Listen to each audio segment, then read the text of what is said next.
2 ঘন্টার চুক্তিতে বিয়ে করেন মাদ্রাসার মুহতামিম ইসমত আলী আশিকি।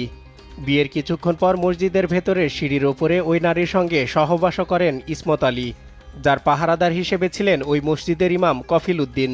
পরে বিয়ের 1 ঘন্টার মধ্যেই সহবাসের পর তালাকও প্রদান করেন ইসমত আলী। পবিত্র স্থানে এমন ঘটনার বিষয়টি জানাজানি হলে এলাকায় চাঞ্চল্যের সৃষ্টি হয়। পরে ইমাম কফিল উদ্দিনকে বরখাস্ত করে মসজিদ কমিটি। অভিযুক্ত ইসমত আলী আশিকি প্রায় 4 বছর যাবৎ গাজীপুরের শ্রীপুরে ট্যাংরা মধ্যপাড়া জামিউল উলুম কওমি মাদ্রাসা ও এতিমখানার মুহতামিমের দায়িত্ব পালন করে আসছেন।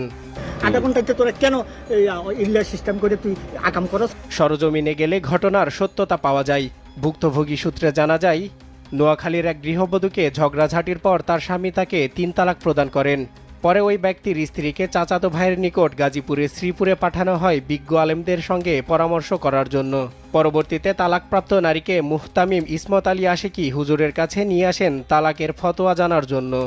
এ সময় আশিকি হুজুর বলেন, ওই নারীকে উন্নত বিয়ে দেওয়া ছাড়া পূর্বের স্বামীর জন্য হালাল হবে না।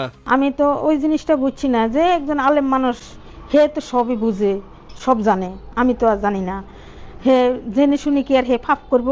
আলেম মানুষ হলো আল্লাহর ঘরের ভিতরে, সে মসজিদের ভিতরে সিঁড়ির ভরে এত বড় কাজ করাতে হে এটা ভুল হয়েছে। ভুক্তভোগী নারীকে কুমতলবে ইমামের সহযোগিতায় হিল্লা বিয়ে নামক খেলা শুরু করেন ইসমত আলী আশিকি। পরে নিজেই বিয়েও করেন ওই তালাকপ্রাপ্ত স্ত্রীকে। বিয়ের পর মসজিদের ভেতরেই সিঁড়ির ওপরে সহবাস করেন তিনি। শারীরিক মিলনের পর মসজিদে থাকা অবস্থায় ওই নারীকে তালাক প্রদানও করা হয়। পরে ওই নারীকে পূর্বের স্বামীর সঙ্গে সংসার করতে পারবে বলে ফতোয়া জারি করেন ইসমত আলী আশিকি। যদি একবারও সহবাস যদি জামাই ছাড়া দেয়, বেড়া ছাড়া দেয়, তাহলে 3 মাস পরে, আমি বলেছি 3 মাস পরে আপনারা ওই আগের স্বামীর সাথে বিয়ে শাদী হয়ে যাবে।